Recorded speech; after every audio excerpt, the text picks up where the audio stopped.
Examen clínico cardiovascular.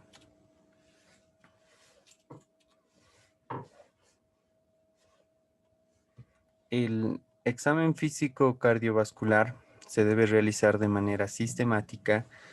Siempre se debe encontrar el médico al lado derecho del paciente. El paciente se debe encontrar acostado con la cabecera elevada y el tórax descubierto para facilitar la inspección. En relación al examen físico, se debe realizar la inspección, la palpación y la auscultación. La percusión en el área cardiovascular no nos va a aportar grandes aportes.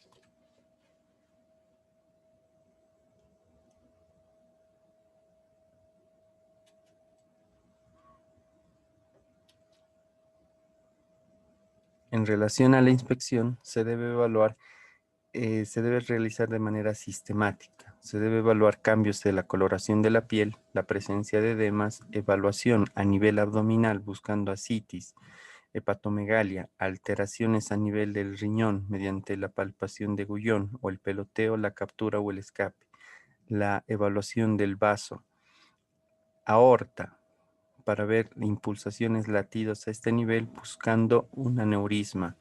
La evaluación del tórax también se debe ver en forma íntegra para ver si existe alguna alteración en la caja torácica, como un pectum excavatum o evidenciar latidos anormales. En relación a la inspección general, se debe realizar una inspección visual general del estado general en el que llega el paciente, pudiendo ser en buenas condiciones, malas condiciones o regulares condiciones. Se debe evaluar la coloración de la piel.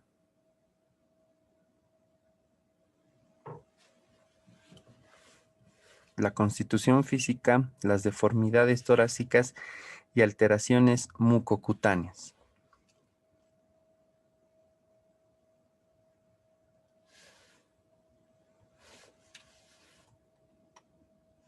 En relación a los cambios de la coloración de la piel, se puede evidenciar palidez. Esta palidez marcada se puede evidenciar en enfermedades cardiovasculares como la vasoconstricción cutánea generalizada, la estenosis aórtica severa, la insuficiencia mitral aguda, la hipertensión arterial crónica de larga data, fase inicial de una lipotimia o de un síncope, el Stock-Adams-Morgani, que es la presencia de la pérdida del estado de conciencia posterior a una taquiarritmia. El choque, también otro dato muy importante que vamos a evaluar es la cianosis y la ictericia. En relación a la cianosis, se denomina a la coloración azulada de las piel y de mucosas. Esto se produce cuando la hemoglobina reducida se encuentra en el lecho capilar en 5 miligramos de cilitro. En las cardiopatías congénitas cianóticas y la eritrocitosis secundaria. En relación a la ictericia es el corazón, la coloración amarilla de la piel y mucosas y las escleróticas. También los tejidos, esta coloración también se va a evidenciar en los tejidos ricos en elastina, por un incremento en la bilirrubinemia mayor a 1.5 o a 2 miligramos de cilitro. Esto se puede presentar por elevación de uno, ambos o en forma separada de la bilirrubina directa o indirecta. Se va a presentar en la esfera cardiovascular en los pacientes con valvulopatía tricuspidia grave, dilatación ventricular derecha, secundaria hipertensión pulmonar, valvulopatía mitral de larga data, miocardiopatías dilatadas primarias, miocardiopatías alcohólicas y enfermedad de Chagas. En relación a las facies, una facie que es muy característica a nivel cardiovascular es la facies mitral, que se presenta en pacientes que tienen una valvulopatía a nivel mitral caracterizado por la presencia de una estenosis mitral severa, donde se ve un fondo pálido, donde se va a presentar una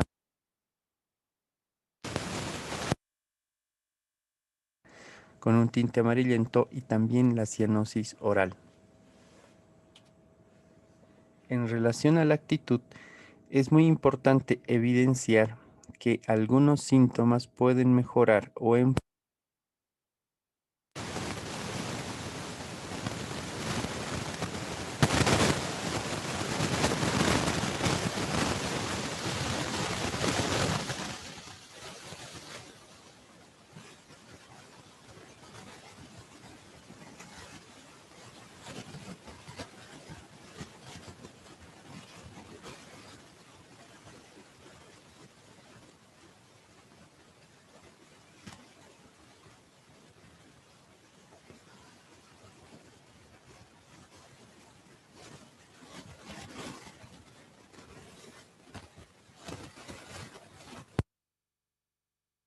Trepopnea. Esto generalmente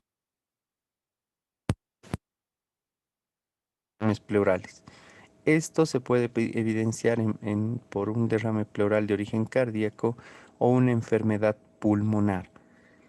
La actitud de plegaria mahometana, generalmente el paciente lleva hacia adelante el tórax para disminuir esta sensación de disnea. Esta plegaria se va a presentar en pacientes con derrame pericárdico moderado a severo.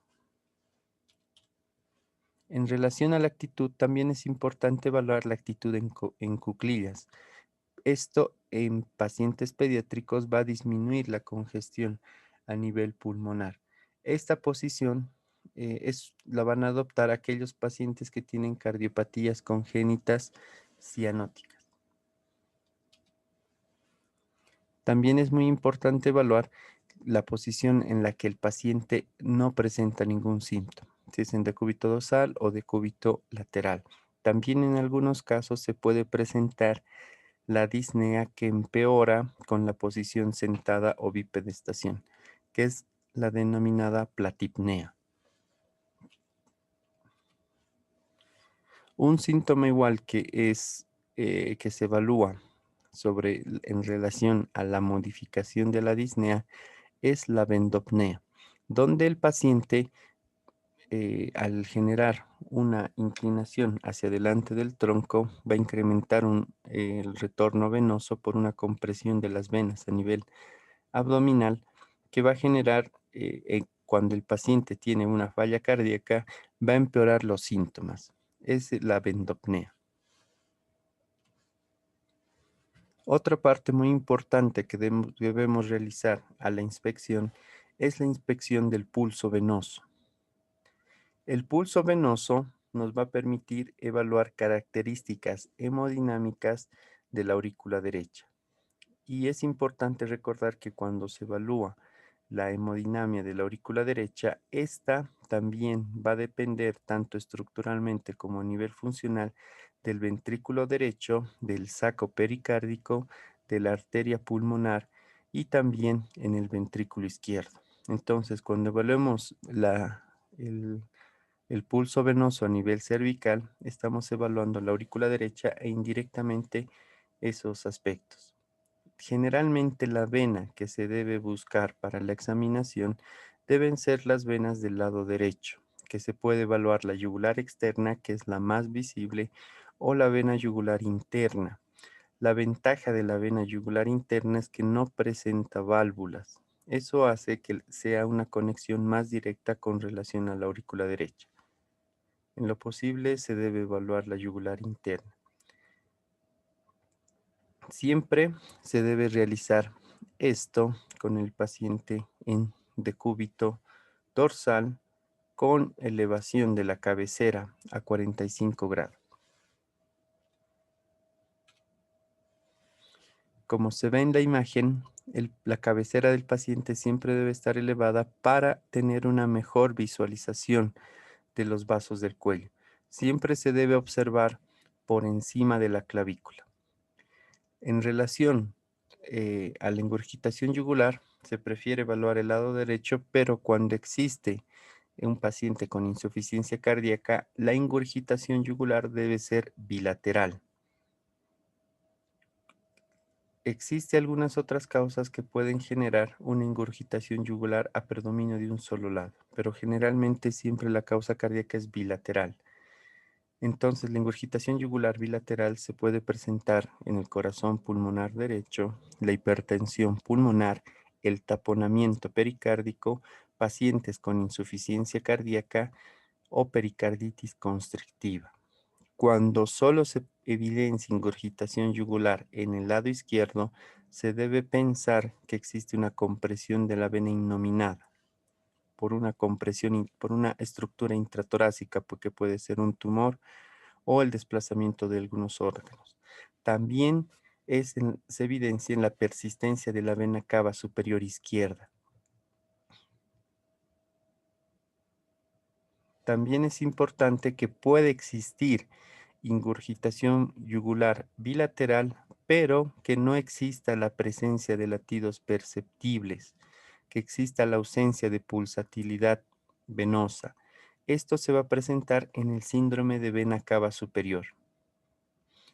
Dentro de la visualización del pulso venoso, lo que se debe evaluar son las ondas que éste produce.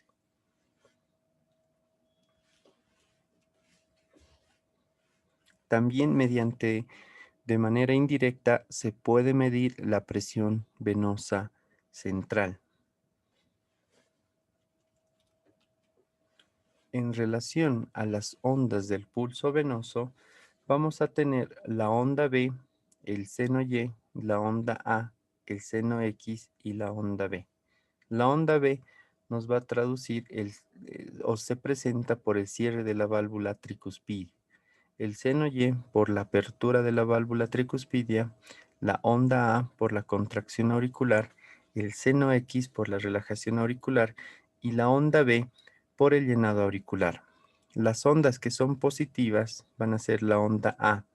Esta onda A nos va a reflejar la sístole auricular, la contracción de la aurícula derecha. El mecanismo que va a producir esto va a ser la transmisión retrógrada de la presión hacia la aurícula derecha posterior al cierre de la válvula tricuspidia. Este va a preceder al primer ruido al fin de sístole auricular y coincide con el fin de la diástole ventricular. La onda C, que es una onda es positiva, esta también va a ser visible en el yugulograma, nos va a reflejar que la aurícula derecha se encuentra vacía y comienza el llenado pasivo de la aurícula derecha. ¿Por qué se produce esta onda C? Puede ser por los mecanismos que se proponen. Uno es el desplazamiento auricular del plano auriculoventricular derecho. Otro puede ser un reflejo del latido carotidio. Otro puede ser secundario una tensión muscular del ventrículo derecho que supera levemente la presión pulmonar y abre las arterias sigmoideas, las sigmoideas pulmonares. La relación también puede estar con el ciclo cardíaco, que puede ser auricular, cuando la diástole auricular isovolumétrica o ventricular, cuando existe la sístole ventricular isométrica. La otra onda positiva es la onda B. Esta onda nos va a reflejar el retorno venoso auricular, el llenado de la aurícula derecha. Este se puede producir por la apertura de la válvula tricuspidia. En relación al ciclo cardíaco, la onda B se va a presentar después del segundo ruido cardíaco. En relación a los valles o las ondas negativas, existe el valle X. El valle X nos va a reflejar el desplazamiento ventricular o al desplazamiento hacia el ventrículo del plano auriculoventricular derecho de la válvula tricuspidia. El mecanismo se produce por el llenado de la aurícula derecha sin presión, es un llenado rápido. En relación al ciclo cardíaco, a nivel auricular, se produce cuando existe la fase de llenado rápido a nivel auricular, que a nivel ventricular, esta va a coincidir con la sístole.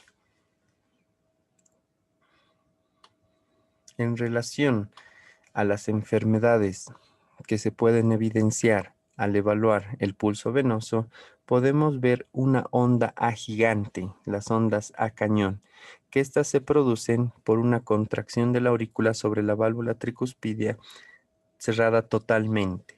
Esta nos denota una disociación auriculoventricular. También podemos ver la ausencia de la onda A. La ausencia de la onda A se puede evidenciar en pacientes con fibrilación auricular. También se puede existir alteraciones a nivel de la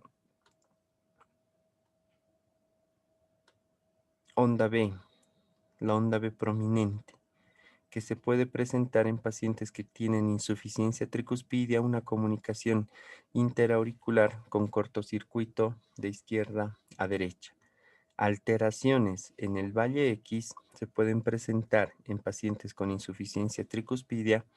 En el valle Y se puede volver prominente y agudo en la pericarditis constrictiva.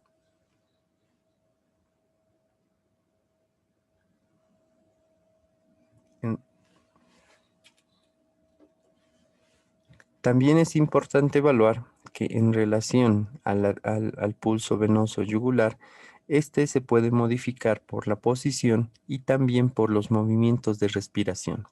En relación a la inspiración, si la ingurgitación yugular disminuye, debe disminuir. En relación a la expiración,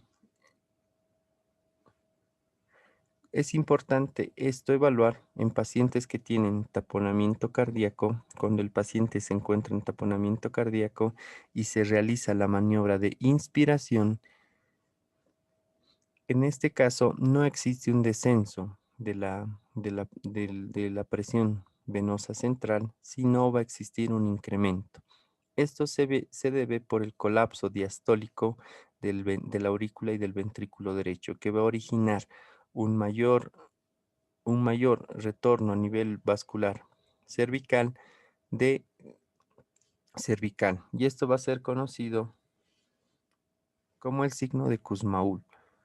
También se puede evidenciar el otro dato de taponamiento mediante la evaluación de la presión arterial. El paciente se va a encontrar hipotenso y también al realizar la inspiración profunda va a existir un descenso de la presión arterial sistólica mayor a 10 milímetros de mercurio, que se va a considerar como el pulso paradójico. También a nivel cervical es importante evaluar el incremento de esta mediante la compresión a nivel abdominal del hígado, que es el reflujo hepatoyugular, que cuando existe insuficiencia cardíaca, este se va a incrementar. Como se ve acá, aquí se evidencia el signo de Kussmaul, donde no hay una disminución o incluso incrementa la presión venosa yugular durante la inspiración. Este va a estar presente en pericarditis constrictiva, en el taponamiento cardíaco, miocardiopatía restrictiva, insuficiencia cardíaca con fracción de eyección reducida, infarto de miocardio o una embolia pulmonar masiva. En relación a la palpación,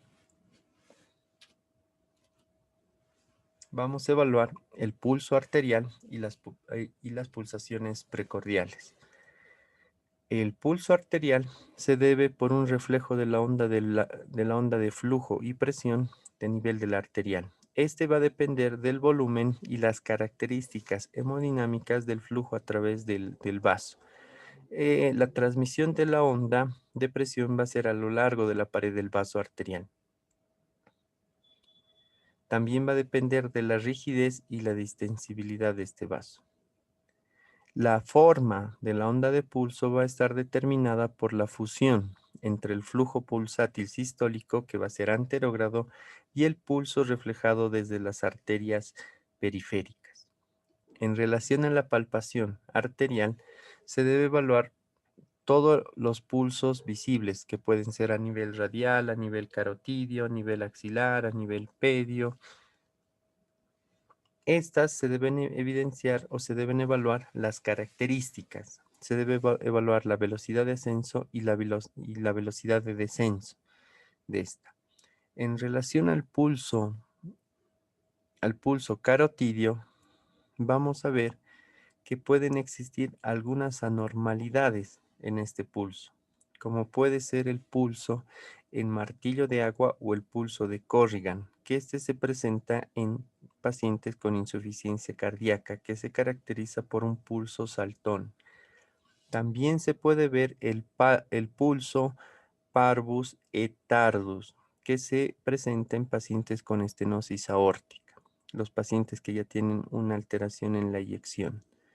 El pulso bisferiens, que se presenta por una doble lesión aórtica, una miocardiopatía hipertrófica obstructiva.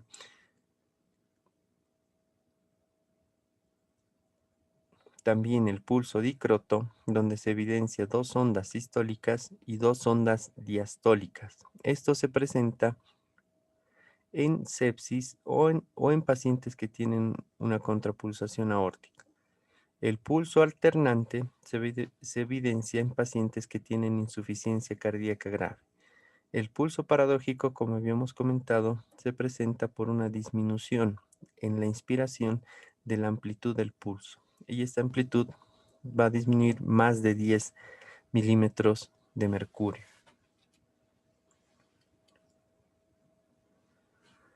En relación al pulso arterial, el examen del pulso carotidio nos va a proporcionar mayor presentación de los cambios a nivel aórtico central. El pulso arterial braquial nos va a examinar para evaluar el volumen y la consistencia de los vasos periféricos. En relación a la desigualdad de la amplitud del pulso, se puede evidenciar en pacientes con enfermedades arteriales obstructivas, más comúnmente las aterosclerosis, como la disección aórtica, el aneurisma aórtico, la enfermedad de Takayasu o la coartación aórtica. En relación a los pulsos alternos, esta va a ser por una variación en la amplitud del pulso, debido a cambios en la presión sistólica. Las causas más frecuentes de este pulso son la insuficiencia ventricular izquierda, la miocardiopatía hipertrófica, el taponamiento cardíaco y el ritmo bigeminado. El pulso paradójico se presenta por la variación respiratoria de la amplitud del pulso durante el examen. Se debe a la presión arterial sistólica durante la inspiración. Generalmente, este debe ser menor a 10 milímetros de mercurio. Cuando supera esa cantidad, ya se considera un pulso paradójico. Las causas que pueden originar este pulso paradójico se encuentra el taponamiento cardíaco, la enfermedad pulmonar obstructiva crónica, el choque hipovolémico, la pericarditis constrictiva y la miocardiopatía constrictiva.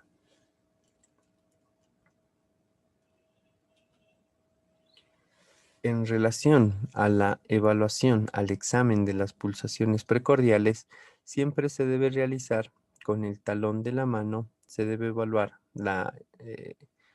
dónde se encuentran las pulsaciones, también se debe evaluar normalmente el latido apexiano y algunas pulsaciones que pueden estar por fuera del área precordial. Se debe identificar en relación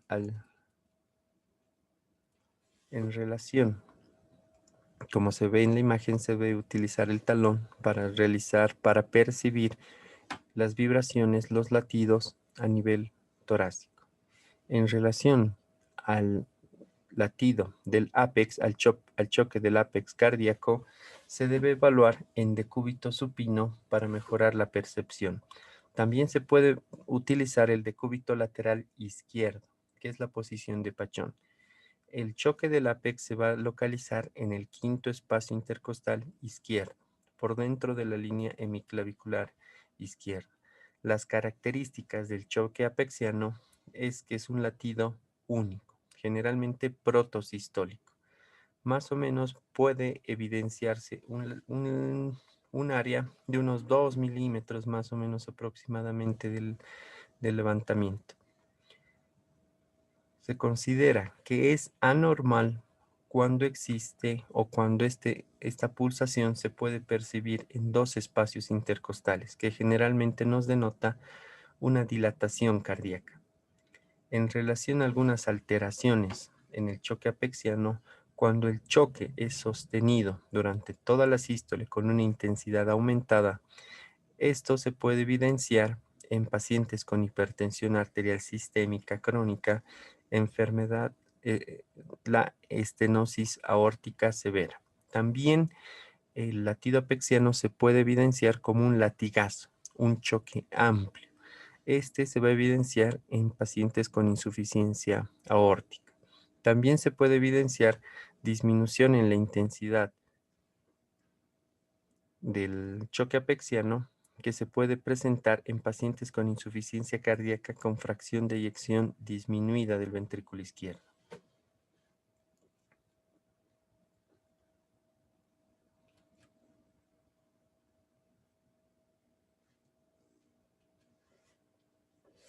En relación a la evaluación de las impulsaciones, estas se deben evaluar a nivel del epigastrio, paraesternal izquierdo, en el segundo espacio intercostal izquierdo, en el segundo espacio intercostal derecho y en la fosa supraesternal. Las pulsaciones a nivel epigástricas nos pueden denotar hipertrofia o dilatación del ventrículo derecho, un aneurisma aórtico abdominal. Cuando existe pulsaciones a nivel paraesternal izquierdo, puede evidenciarse por un aneurisma del ápice o pared anterolateral del ventrículo izquierdo. En el segundo espacio intercostal izquierdo se puede presentar en pacientes con hipertensión pulmonar. En el segundo espacio intercostal derecho se puede evidenciar un aneurisma de la aorta ascendente o en la fosa supraesternal cuando existe un aneurisma del arco aórtico.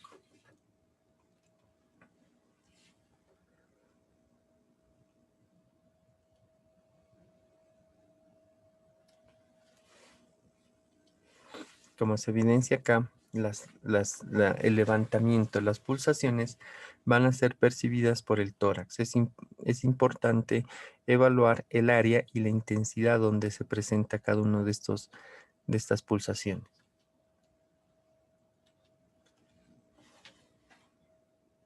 En relación a la auscultación cardíaca, la auscultación cardíaca generalmente es una parte muy importante de la evaluación cardiovascular, donde mediante la utilización del estetoscopio se debe percibir los ruidos cardíacos que son generados a nivel del corazón y también los los ruidos anormales. En relación al estetoscopio, este puede estar compuesto por una membrana, que también se denomina diafragma, o por una campana. En relación a la membrana es el filtro que ofrece la membrana, va a borrar los sonidos de baja frecuencia y también de baja intensidad. Entonces, la membrana del estetoscopio se utiliza para escuchar ruidos de alta frecuencia, alta intensidad y disminuye los demás ruidos. La membrana se va a utilizar para escuchar el primer ruido, también para escuchar soplos de alta frecuencia y alta intensidad. En relación a la campana es una especie de amplificador que va a amplificar, que incrementa los ruidos, los sonidos de baja frecuencia y también va a incrementar los sonidos de baja intensidad, por lo que se utiliza para escuchar estos ruidos, los ruidos de baja frecuencia y de baja intensidad. Se utiliza para escuchar mejor el segundo, el tercer y el cuarto ruido y los soplos de baja frecuencia y baja intensidad. En relación a las áreas de auscultación, vamos a tener el área aórtica, el área pulmonar, el área tricuspidia, el área mitral y el mesocardio.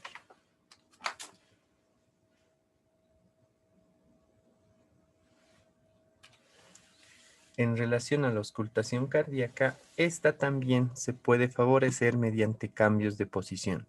Cuando el paciente se encuentra en decúbito lateral izquierdo, es la posición de Pachón. En relación a los ruidos cardíacos, También es importante ver que la génesis del primer ruido se encuentra relacionado por el cierre de las válvulas mitral y tricuspidias. El segundo ruido por el cierre de la válvula aórtica y pulmonar. También es importante ver que los movimientos respiratorios pueden tener una influencia a nivel de los ruidos cardíacos. Durante la inspiración se incrementa el retorno de la sangre a la aurícula derecha y esta va a provenir de las cavas, favoreciendo la diástole. Entonces el ventrículo derecho se sobrecarga de volumen que va a incrementar el tiempo de eyección ventricular que sostiene la contracción de este ventrículo y va a retrasar el cierre de la válvula pulmonar, que va a tener un efecto sobre el segundo ruido, donde va a retrasar el espacio de cierre entre la válvula tricuspidia y la válvula pulmonar.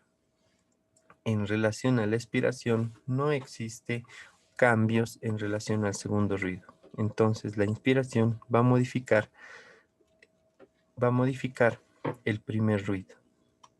El segundo ruido. El primer ruido se va a auscultar mejor a nivel del ápex, en el mesocardio, en el foco de Erbach. Las características del primer ruido van a ser que este es un ruido agudo, de alta frecuencia. Los componentes del primer ruido van a ser mitral y tricuspidio, donde va a tener mayor implicación el cierre de la válvula mitral, ya que la válvula tricuspidia, como maneja menores presiones, tiene una menor traducción acústica, pero forma parte también de ese primer ruido.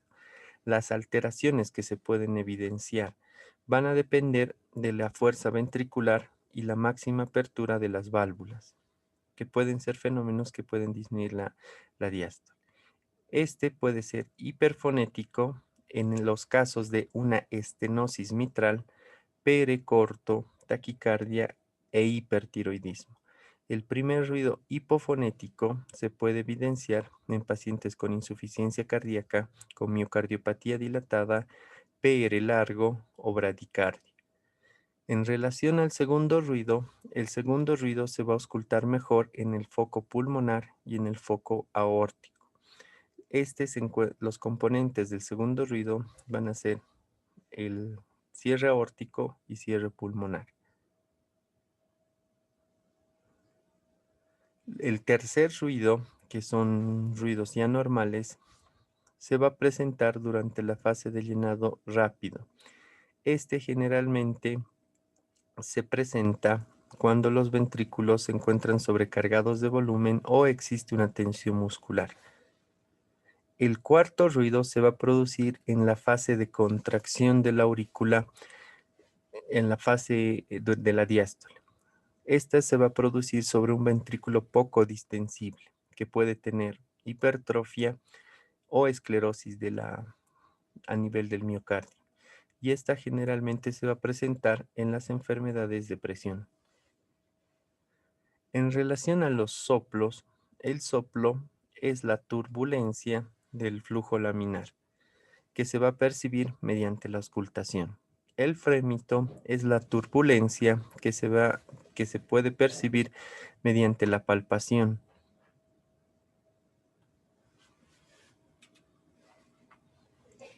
Es muy importante, además, durante la auscultación cardíaca, evaluar las características de este. Se debe ver si la intensidad del soplo va creciendo, decreciendo o crece y decrece. O si es un sonido, si es un ruido sostenido, se denomina plateo. Y siempre recordar que el flujo a nivel vascular es un flujo laminar. Cuando existe cualquier fenómeno que va a generar una turbulencia, este puede ser reconocido mediante la auscultación. Cuanto más intensa sea la turbulencia, se puede percibir mediante la palpación. En relación a los soplos cardíacos, cuando existe una estenosis mitral, el epicentro del soplo se va a encontrar en ápex. durante el ciclo cardíaco se va a presentar en diástole, tiene un timbre rudo, se puede irradiar al endoápex y va a intensificarse con la posición de Pachón. En relación a la insuficiencia mitral, el epicentro se va a encontrar en el ápex. En relación al ciclo cardíaco, aparece en la fase de sístole, tiene un timbre suave o en chorro de vapor y se va a irradiar a la axila. Y también la irradiación a la axila o al endoápex o al foco aórtico son presentes en los casos de insuficiencia mitral. En la estenosis aórtica, el epicentro va a ser en el foco aórtico, se produce en la fase de sístole, tiene un timbre rudo, se va a irradiar a los vasos del cuello. En algunas situaciones puede existir la radiación al ápex. En relación a la insuficiencia aórtica, el epicentro se ve encontrar en el foco accesorio aórtico. En relación al ciclo cardíaco se va a presentar en la diástole. Va a tener decreción. Es un soplo suave, se va a irradiar hacia el borde paraesternal izquierdo o hacia el ápex. En relación a la estenosis pulmonar, el epicentro se va a encontrar en el foco pulmonar, en la fase de sístole. Es un soplo rudo que va a tener una irradiación vertical en el borde paraesternal izquierdo. En relación a la comunicación interventricular, el epicentro se encuentra en el mesocardio. En relación al ciclo cardíaco, se va a encontrar en la sístole, va a tener un timbre rudo y en relación a la irradiación va a tener una irradiación excéntrica hacia el hemitórax derecho. En relación a la persistencia del conducto arterioso, el epicentro se va a evaluar en región infraclavicular izquierda. Va a ser un soplo continuo con un timbre suave. Esta se va a irradiar hacia el hueco supraclavicular. En relación a la insuficiencia tricuspidia, el epicentro va a ser el foco tricuspidio. En relación al ciclo cardíaco se va a evidenciar en sístole, con un timbre suave que se va a irradiar hacia mesocardio. En relación a otros, este se va a intensificar con la maniobra de Rivero-Carvalho. En relación a la estenosis tricuspidia, esta se va a relacionar, o el foco epicéntrico se va a encontrar en el foco tricuspidio. Es en relación al ciclo cardíaco diastólico de un timbre rudo con una irradiación excéntrica.